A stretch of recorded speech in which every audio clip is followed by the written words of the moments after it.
नमस्ते दोस्तों। आज हम लेकर आए हैं एक ऐसी कहानी जो आपके रोंगटे खड़े कर देगी और आपकी रातों की नींद उड़ा देगी।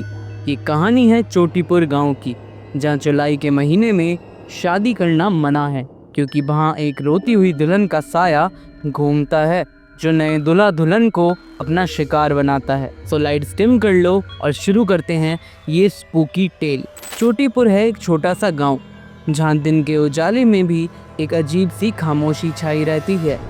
गांव के लोगों का कानून है, जुलाई के महीने में कोई शादी नहीं करता। कहते हैं कि इस महीने में एक रोती हुई दुल्हन का साया घूमता है। इसी गांव में 10 साल बाद वापस आया रौनक। रौनक एक सॉफ्टवेयर इंजीनियर था जो विदेश में पढ़ाई करके लौटा था। मॉडर्न सोच, थोड़ा सा ओवर कॉन्फिडेंस और गांव की पुरानी मान्यताओं पर बिल्कुल यकीन नहीं करता था। जब वो एयरपोर्ट से गांव की तरफ जा रहा था तो ड्राइवर ने गाड़ी रोक दी और बोला, साहब आगे रास्ता बहुत ख़राब है, गाड़ी ख़राब हो जाएगी, आप पैदल जाओ या रिक्शे वाले का इंतज़ार कर लो। रौनक थोड़ा झल्ला गया, पर तभी उसने देखा कि एक बैलगाड़ी उसी रास्ते की तरफ जा रही है। उसने ज़ोर से आवाज़ दी, अरे सुनिए। बैलगाड़ी रुक गई। उसमें एक लड़की बैठी थी जिसका नाम था दामिनी। उसका चेहरा सुंदर था, पर आंखों में एक अजीब सी चमक थी। क्यों गला फाड़ रहे हो? उसने थोड़ी नखरीली आवाज में कहा। रौनक ने हंसते हुए कहा, जी मैं चोटीपुर जा रहा हूँ, आगे रास्ता खराब है, अगर आप मुझे थोड़ा आगे छोड़ दें तो बड़ी मेहरबानी होगी। दामिनी ने गौर से उसे देखा और पूछा, चोटीपुर में किसके यहाँ? रौनक ने जवाब दिया, धर्म सरपंच के घर, मैं उनका पोता हूँ। दामिनी की मुस्कुराहट और गहरी हो गई। अच्छा, सरपंच जी का पोता, फिर तो छोड़ना ही पड़ेगा। रौनक बैलगाड़ी में बैठ गया और रास्ते भर दामिनी से थोड़ी थोड़ी बातें करता रहा। उसके दिल में दामिनी का चेहरा बस गया, पर उसने ये नहीं देखा कि जब बैलगाड़ी रुकी तो गांव के लोग उन्हें अजीब नज़रों से घूर रहे थे। रौनक जब घर पहुंचा तो सभी लोगों ने उसका धूमधाम से स्वागत किया। दादाजी, पापा, छोटी बहन, सबने उसकी खातिरदारी की। पर रात होते ही रौनक के दिमाग में बस दामिनी का चेहरा घूम रहा था। उसकी मुस्कुराहट, उसकी बातें, उसकी वो अजीब सी आंखें, उन्हीं के बारे में सोचते सोचते रौनक सो गया। अगले दिन दादाजी ने उसे खेत चलने को कहा। रौनक नहा धोकर दादाजी के साथ खेत गया। माँ उसने देखा कि दामिनी अपने दोस्तों के साथ हंसी मजाक करते हुए काम कर रही थी। उसका चेहरा सुबह के सूरज में चमक रहा था, पर उसकी आंखों में वही अजीब सी चमक थी। रौनक बस उसे देखता रहा और ध्यान ना होने की वजह से एक पानी भरे खेत में गिर गया। सारी लड़कियां खिलखिलाकर हंसने लगी और दामिनी ने भी उसे छेड़ा, अरे शहरी बाबू, खेत में भी लैपटॉप चलाने आए हो क्या? रौनक शर्मा कर हंस दिया और वापस चला गया, पर उसका दिल अब पूरी तरह दामिनी के नाम हो चुका था। कुछ दिन बाद रौनक के पापा ने घर में एक बैठक बुलाई। सबको बताया रौनक के लिए एक रिश्ता आया है। ये सुनते ही घर में सन्नाटा छा गया। दादाजी का चेहरा सफ़ेद पड़ गया। बेटा, ये कैसी बात कर रहे हो? जुलाई में शादी? तुम्हें रोती दुल्हन के साए का किस्सा तो पता है ना? पापा ने हंस के कहा, अरे पिताजी, ये सब अफवाहें हैं। आज के ज़माने में कौन मानता है इन बातों को? रौनक जो चुपके से सारी बातें सुन रहा था हंसने लगा। दादाजी, ये कैसी बातें करते हो? भूत प्रेत, ये तो बस कहानियाँ हैं। पर उसने ये भी कहा, पहले लड़की से मिलवाओ, तभी तो बात आगे बढ़ेगी। अगले दिन रौनक का परिवार लड़की देखने गया। जब वो वहाँ पहुँचा तो रौनक का दिल ज़ोर ज़ोर से धड़कने लगा, क्योंकि लड़की थी दामिनी। वो तो उसे मन ही मन चाहता था। दोनों ने एक दूसरे को देखा और सर झुकाकर रिश्ते के लिए हाँ कर दी। घर वाले खुश हो गए, पर जब शादी की डेट की बात आई, दामिनी के घर वालों ने कहा शादी सितंबर में होगी, जुलाई में नहीं। रौनक के पापा ने इससे इनकार किया। सितंबर में क्यों, जुलाई में क्यों नहीं? दामिनी के घर वाले गुस्से में आ गए।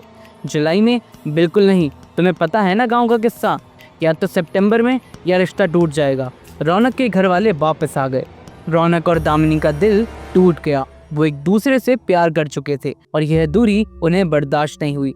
वो दोनों चुपके चुपके मिलने लगे, खेत के पास पुरानी कब्र के पीछे, जहाँ कोई नहीं आता जाता था। एक रात उन्होंने घर वालों के खिलाफ जाकर भागकर शादी कर ली। किसी को कुछ नहीं बताया और अपने अपने घर वापस रहने लगे। पर शादी के अगले दिन से दामिनी बदलने लगी।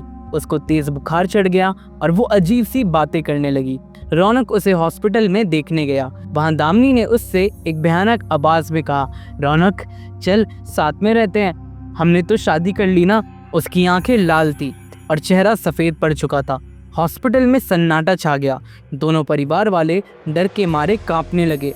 दामिनी के पापा चिल्लाए, ये तुम दोनों ने क्या कर दिया? रौनक के पापा ने घबरा कर कहा, डरो मत, मैं एक पुजारी को जानता हूँ जो हमारी मदद कर सकता है। दोनों परिवार एक दिव्य मंदिर के पुजारी के पास गए। मंदिर के अंदर एक अजीब सी ठंड थी और पुजारी का चेहरा सख्त था। उन्होंने सारी बातें सुनी और कहा, तुमने रोती हुई दुल्हन के साये को जगाया है।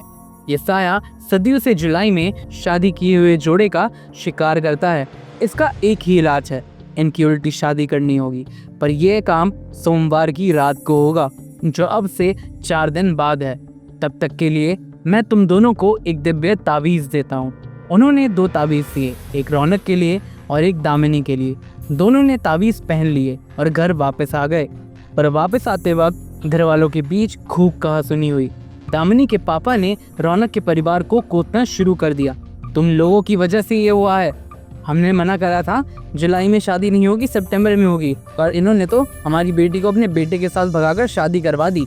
पर दादाजी ने दोनों परिवार को समझाया और इस परेशानी से लड़ने के लिए एकजुट किया। अगली रात जब सब सो रहे थे, रौनक के कमरे की खिड़की पर एक अजीब सी आवाज़ आई, आजा रौनक, साथ में रहते हैं। ये दामिनी की आवाज़ थी। रौनक डर के मारे जम सा गया। खिड़की के बाहर दामिनी खड़ी थी। उसके बाल बिखरे हुए थे और चेहरा सफ़ेद। पर जैसे उसने रौनक को छुआ, वो ताबीज़ की वजह से दूर जाकर गिर गई और रौनक भी उस झटके से उठ खड़ा हुआ। रौनक ने देखा कि दामिनी का ताबीज़ गायब था। वो उसके पास गया, पर दामिनी तेजी से खिड़की से भाग गई। रौनक ने डरते हुए अपने घर वालों को जगाया और सब बताया। अगले दिन दामिनी के घर वाले ये सुनकर दंग रह गए। उन्होंने रात को दामिनी के कमरे के बाहर पहरा देने का प्लान बनाया। अगली रात दामिनी के जीजा पहरा दे रहे थे। अचानक उन्हें दीवार से एक साया कूदता हुआ दिखा। उसका चेहरा दिख नहीं रहा था और उसकी आंखें लाल थी। वो साया उनके शरीर को पार करके दामिनी के कमरे में घुस गया। कुछ देर बाद कमरे से भयानक हंसी की आवाज़ें आने लगी, जैसे कोई शैतानी रूह हंस रही हो। घर वाले जल्दी से कमरे में गए, पर दामिनी वहाँ नहीं थी। उसका तावीज़ बिस्तर पर खुला पड़ा था। दामिनी की माँ रोने लगी और सब परेशान हो गए। तभी पुजारी जी वहाँ पहुँच गए और बोले, रोती दुल्हन का साया दामिनी को लेकर रौनक के घर गया है, जल्दी चलो। सब रौनक के घर की तरफ दौड़े। वहाँ दामिनी दुल्हन के लाल कपड़े पहने घर पर हमला कर चुकी थी। दरवाजे टूट चुके थे और घर के अंदर एक ठंडी हवा चल रही थी। रोती दुल्हन चिल्ला कर बोली, रौनक, अगर तू नहीं आया तो तेरी दामिनी को मैं मार दूंगी। उसकी आवाज़ से दीवारें कांप रही थी। रौनक अपने आप को नहीं रोक पाया और बाहर आ गया।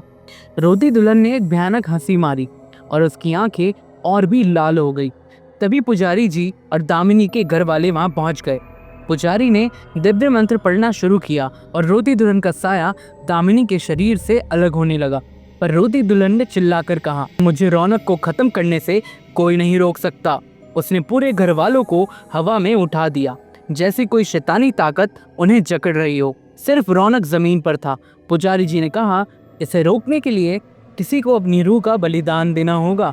रौनक के पापा आगे आए, पर दादाजी ने उन्हें रोका। नहीं बेटा, मैं दूंगा बलिदान।